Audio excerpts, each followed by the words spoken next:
getting ready to head out to a meditation retreat for the day, and for breakfast I'm having banana, and I have some tea on the stove that I'm boiling. I'm gonna have a cup of that now, and then I'm gonna bring some to the retreat.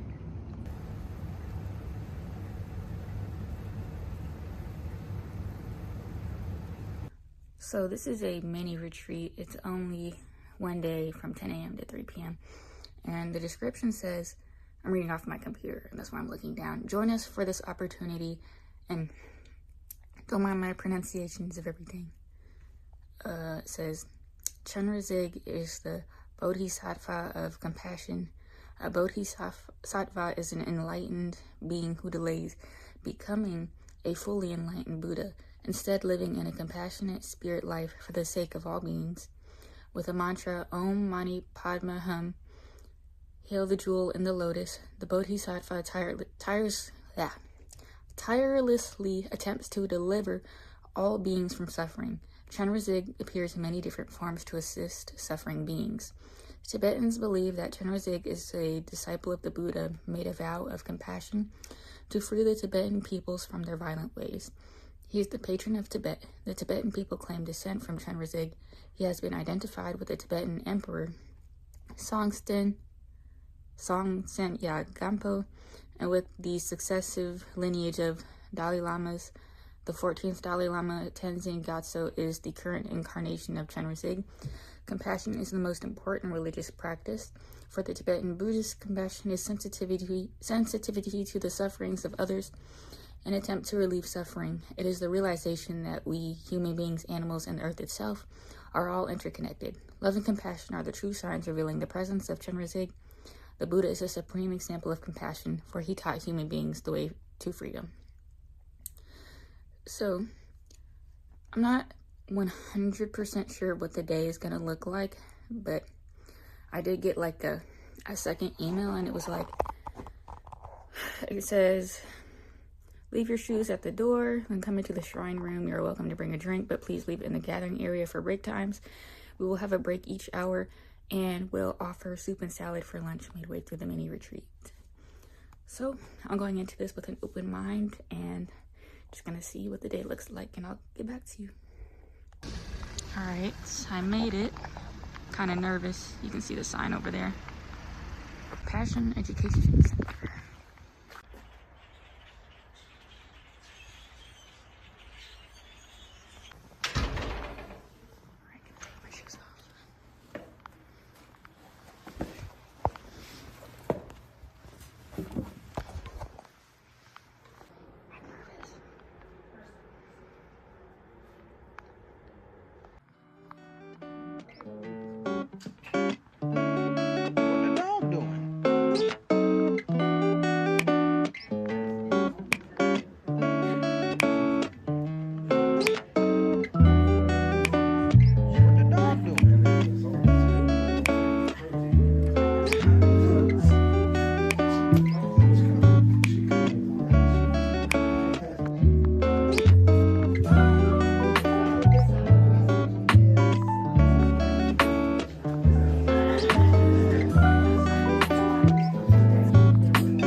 winter so far.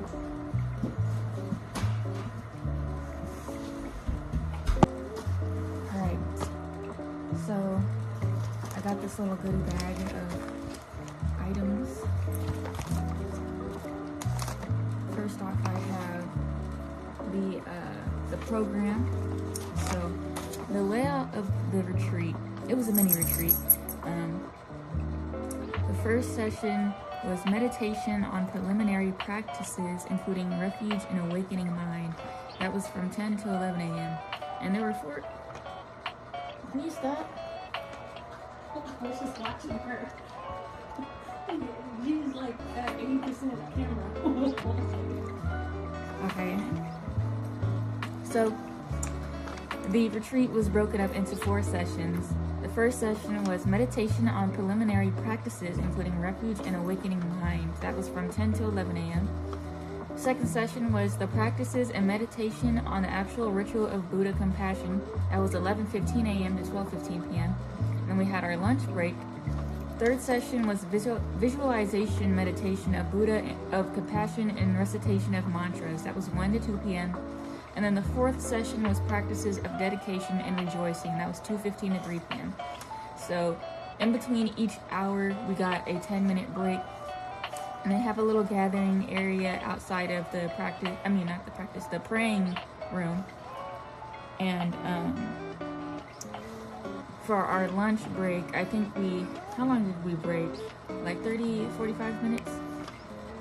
So we got to eat, sit down, and then go to the bathroom if you needed.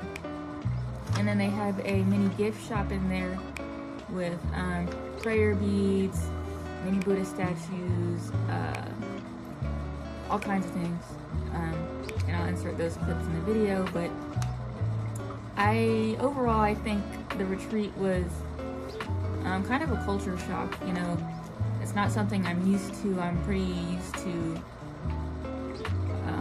like Christian churches pretty much, and I think coming out of this experience today, I don't think I'm going to label myself any religion. I think I'm just going to be myself and practice spiritual beliefs with some takeaways that I've gotten from Hinduism thus far in my life, because I really like the words about compassion and everything. And I think I'll start like incorporating some Buddhist ways of living into my life, like, you know, waking up early, going to bed early, drinking tea every morning, meditating, doing yoga, making sure I'm moving my body. You know, I want to incorporate some of those Buddhist ideas. And the way the retreat was kind of set up was they had little mats where you could sit down cross-legged like this, or you could sit in a normal chair. And I sat in a normal chair in the back just so I could kind of like watch everybody else. And we had one monk that was leading the whole session. He would I had a paper, but they made me give it back so they could keep it for other sessions. They had a paper with like each session, you know, like the rituals with the mantras. It was written in Tibetan on the left, English on the right, and they had like the romanization of the Tibetan words so that we could speak them to the best of our ability along with him, and we would do the chants. And then he would go over it again in English, so that was really nice. And I think there was about 20 people in the group there. It was pretty 50-50 between men and women. I was definitely the youngest person in the room, in the whole building. But with many activities and adventures that I've gone on recently, I find that I'm the youngest one majority of the time. Like, for example, I went to Tai Chi the other day for the first time, and yeah, I was the only one.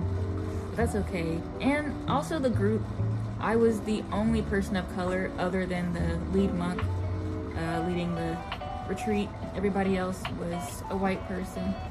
And They were very friendly, you know, everybody was pretty nice. I had multiple people come up to me and introduce themselves and just start talking to me. One thing I did notice though was many people asked me my name, and then 5 minutes later they'd be like, what was it? But not ask me what it was, they would try and guess what it was. So my name is Amaya, but I got Amira, I got Amala, I got all kinds of things, which kind of made me feel weird. But, you know, this whole retreat was on compassion, so I'm having compassion that they just might have not heard my pronunciation of my name well, or maybe they just don't have great memory with names, because I know for a fact I forgot all of their names. So, it's okay. But yeah, my experience was pretty good. I don't know if I'll go back. I mean, they are having a festival soon. Their Tibetan New Year, they're gonna have some events.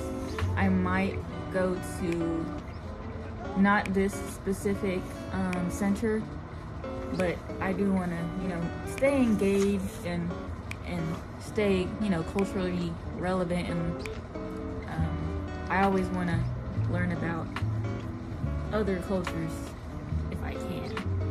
But okay, so getting into my bag of goodies. First I have this is just a paper about some of the events that they have going on at this specific center, and this is a center for engaging compassion. And then I have my my program for the day, and then I have a little pamphlet about the center itself, about kind of like what they do. They have specific days for specific things.